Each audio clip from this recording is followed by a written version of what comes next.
வேணுன்னு பசங்க உள்ள ஏறி வந்தாங்க. 2 கண்ணாடி வச்சாங்க.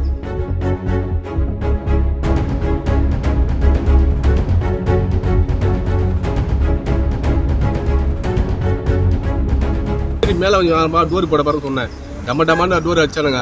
இறங்கிட்டு அவங்க போகும்போது கல்லை தூக்கி அடிச்சுட்டு போயிட்டாங்க. பின்னாடி வந்து காலியா வந்து வண்டி அந்த வண்டியை சேர்த்து வச்சுட்டு போறானுங்க.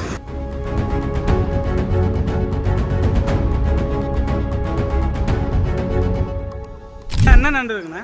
ஸ்கூல் பசங்க வேணுன்னு பசங்க உள்ள ஏறி வந்தாங்க. 2 கண்ணாடி வச்சாங்க. உள்ள ஏறி வந்தாங்க சார். முன்னாடி பசங்க இறங்கிட்டாங்க. நாங்களும் பசங்களை ஏற்றின்னு வந்தோம். இங்கே வந்து இறக்கிட்டு வந்தேன். அங்கே முன்னாடி பசங்க கல் அடிச்சுட்டு நாங்கள் பசங்க ஜனங்களை இறக்கிட்டு வரோம். பின்னாடி கல் அடிச்சு அவங்க 2 பேர் ஓடி நிற்கிறாங்க. 2 பசங்க வச்சுட்டாங்க. 2 பசங்க என் வண்டியில வந்து புள்ள பசங்க அரிப்பாத்தில் நிறுத்திட்டேன். ஏறி மேலே கொஞ்சம் டோர் போட பாருங்க சொன்னேன். டமான்னு டோர் அடிச்சானுங்க. பப்ளிக்கும் வந்து எவ்வளோ கத்துறாங்க மேலே ஏறுவாங்க. அவங்களே பொருட்படுத்தாம அவங்க கீழே நின்று டோர் அடிச்சிருந்தானுங்க. வேறு வழி இல்லாமல் அங்கேருந்து பொறியை வந்து இங்கே இறங்கிட்டு அவங்க போகும்போது கல்லை தூக்கி அடிச்சுட்டு போயிட்டாங்க. பின்னாடி வந்து காலியா வந்து வண்டி அந்த வண்டியை சேர்த்து வச்சுட்டு போறானுங்க. ஒரு வண்டி உடச்சானுங்க. 2வது வண்டி கல் எடுத்து வச்சுட்டு போறாங்க. ஸ்கூல் பசங்க.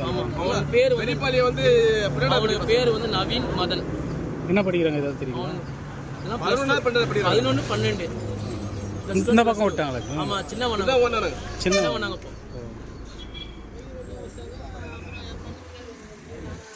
பசங்க அங்கே பொண்ணுக்கு போயின்னு வந்துப்பா காலை பேசினேன். நானும் பொண்ணு வந்து இறங்கிட்டேன். இறங்கி போகும்போது கல்லடை வச்சு வருது. பின்னாடி வந்து பசங்களாம் வரல. அந்த வண்டியை வச்சுட்டு போயிட்டாருங்க. ஆமாப்பா அந்த ஒரு வண்டி தான் வந்துங்க. இந்த வண்டி காலியாக வந்தது. இந்த வண்டியை வச்சுட்டு போயிட்டானுங்கப்பா.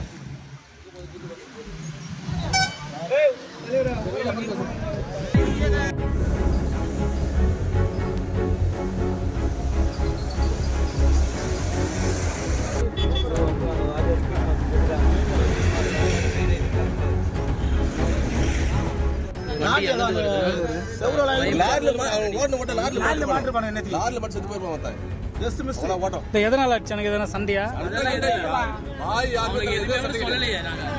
சண்டையே யாரும் எதுவும் பேசல.